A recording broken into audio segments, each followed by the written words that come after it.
سب کو پیدا کیا، اور اللہ رب العزت ہم سب کے خالق ہیں، مالک ہیں، رازق ہیں۔ اللہ رب العزت نے ساری دنیا کا جو نظام ہے وہ ہم سب کے لیے چلایا ہے، اور اس دنیا سے کسی اور کا فائدہ نہیں ہے، انسان ہی کا فائدہ ہے۔ فرمائیں هو الذی خلق لکم ما فی الارض جمیعا، اللہ کی ذات وہ ہے کہ زمین پر جو کچھ ہے اس سب کو اللہ نے انسانوں کے لیے پیدا کیا۔ ایک جگہ قرآن پاک میں آتا ہے، اللہ فرماتے ہیں الم نجعل الارض کفاتا احیاء و امواتا، کہ کیا ہم نے زمین کو لوگوں کے لیے کافی نہیں بنایا، زندوں کے لیے بھی مردوں کے لیے بھی۔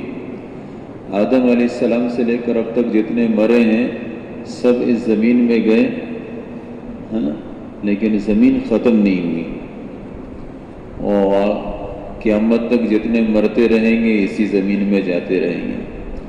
پھر یہ جتنے زندہ ہیں ان سب کے لیے جتنی ضروریات ہیں وہ سب اللہ پیدا کرتے ہیں۔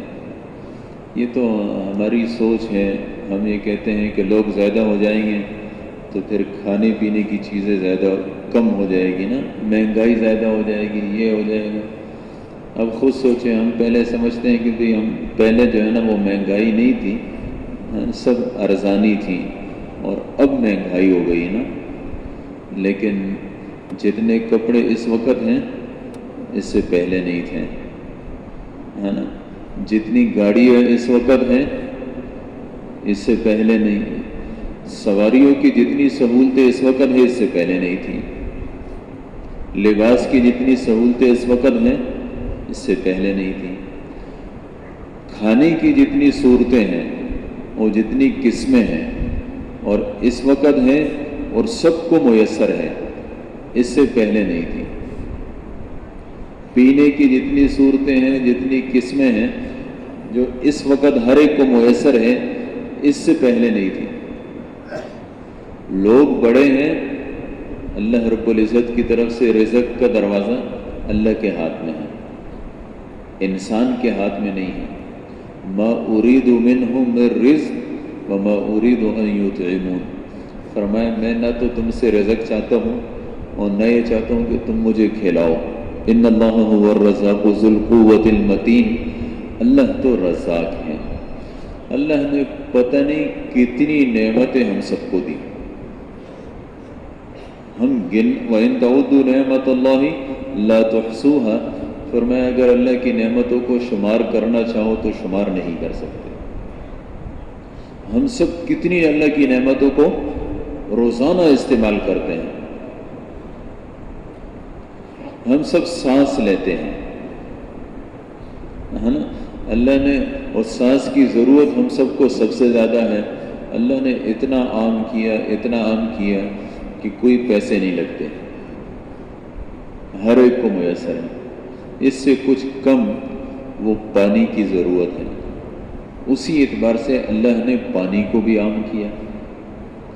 جس چیز کی جتنی انسان کو ضرورت ہے اللہ نے اسی بقدر اس کو عام کیا ہے، جتنی کم ضرورت ہے اس کو کم کیا۔ پھر میرے محترم دوستو، بھائی اور بزرگوں، اللہ نے جو ہمیں پیدا کیا اسی میں اللہ نے ہمیں کتنی نعمتیں دی۔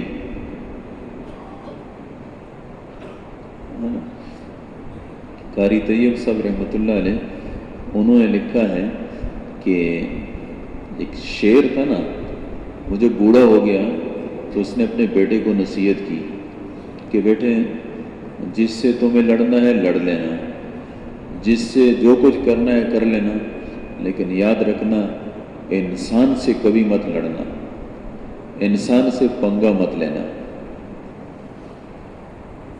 تو وہ تو بوڑھا تھا، وہ مر گیا، جو بیٹا ہے یہ جوان ہوا۔ اب اس نے سوچا کہ یار یہ انسان پتہ نہیں کون سی چیز ہے جس سے میرا والد مجھے ڈرا رہا تھا۔ تو اس نے جنگل کے اندر ایک گھوڑے کو دیکھا، اس کو کہا تم انسان ہو؟ اس نے کہا نہیں نہیں انسان میں،